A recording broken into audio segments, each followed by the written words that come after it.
नीतीश कुमार पहले ही 2020 के चुनाव को अपना आखिरी चुनाव बिहार के लिए कह चुके हैं। क्या अब 2025 से पहले बिहार की कुर्सी तेजस्वी को सौंपकर नीतीश दिल्ली जाएंगे?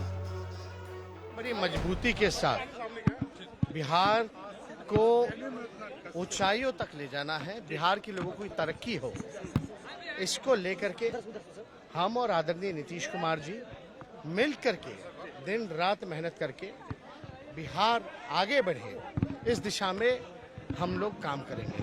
2020 के अंदर वोट मिला नरेंद्र मोदी के नाम पर, आपके नाम पर वोट नहीं मिला। अगर आपके नाम पर भी वोट मिला होता तो हम 150 पौने 200 पार कर जाते। अगर आपके नाम पर वोट मिला होता तो आपको कल 43 सीट नहीं मिली होती। हमने नीतीश को सीएम बनाया, नीतीश ने हमको धोखा दिया कहकर बीजेपी धरना दे रही है। नीतीश का दावा रहा कि वो तो सीएम 2020 में बनना ही नहीं चाहते थे, क्योंकि धोखा बीजेपी ने चुनाव में दिया था।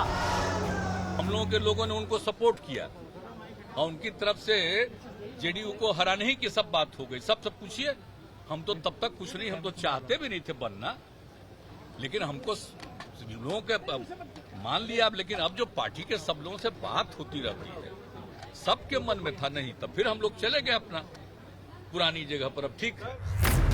सवाल यहाँ आकर टिक गया, क्या लालू यादव की पार्टी और नीतीश मिलकर 3 दशक वाले राज के दम पर नरेंद्र मोदी को रोक लेंगे? जवाब सुनने के लिए पहले बयान सुनिए। प्रधानमंत्री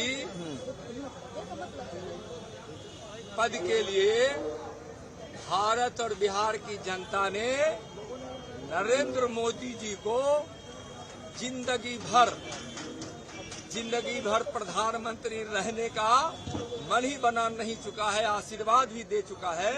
दूर दूर तक नरेंद्र मोदी है तो दूसरा प्रधानमंत्री कोई बने, देश की जनता स्वीकार करेगी न बिहार स्वीकार करेगा, और सवाल ही नहीं उठता। बीजेपी इस बात को मजबूती से रख रही है कि बिहार में अभी जो नीतीश कुमार का वोट है वो नरेंद्र मोदी के दम पर है। इसका जवाब तलाशने के लिए बिहार में नीतीश सरकार के कार्यकाल पर जनता की पूरी संतुष्टि और नरेंद्र मोदी सरकार के कामकाज पर जनता की संतुष्टि की तुलना करते हैं, जिसमें CSDS के पोस्टपोन सर्वे के आंकड़े के मुताबिक 2015 के चुनाव तक ये संतुष्टि जनता की नीतीश पर 36% रही। फिर 2019 के लोकसभा चुनाव में जनता का नीतीश के कामकाज पर भरोसा घटकर 32% आया, जो 2020 के विधानसभा चुनाव में घटकर 30% हो गया। जबकि इस बीच मोदी सरकार के कामकाज पर जनता का कितना फुल भरोसा रहा, इस सवाल पर 2015 के चुनाव में 30% बिहार की जनता ने पूरी सहमति जताई। 2019 में ये सहमति बढ़कर 32% हुई और 2020 के विधानसभा चुनाव में मोदी पर भरोसा बिहार की जनता का 41% तक पहुंच गया। यानी लगातार बिहार में नीतीश के कामकाज पर संतुष्टि घटी है और नरेंद्र मोदी के काम पर बढ़ी है। 2024 में जो लोकसभा का चुनाव होगा तो मैं समझता हूं कि प्राइम मिनिस्टर पद की वैकेंसी नहीं है। ये सही है, मैं शुरू से ये बात कह रहा हूं कि प्राइम मिनिस्टर पद की वैकेंसी नहीं है। नरेंद्र मोदी जी के नेतृत्व में पुनः अपार बहुमत से इस देश में सरकार बनेगी। जब वक्त था बिहार के लिए विशेष राज्य दर्जा देने का, विशेष पैकेज देने का, अभी भी तो है ना केंद्र में। अरे इतना तो उनको बोलिए, वहां भी धरना दे दें, दिल्ली भी बैठ जाएं, प्रधानमंत्री कार्यालय के बाहर बैठ जाएं और कम से कम बिहार को उसका वाजिब हक तो दिलाएं।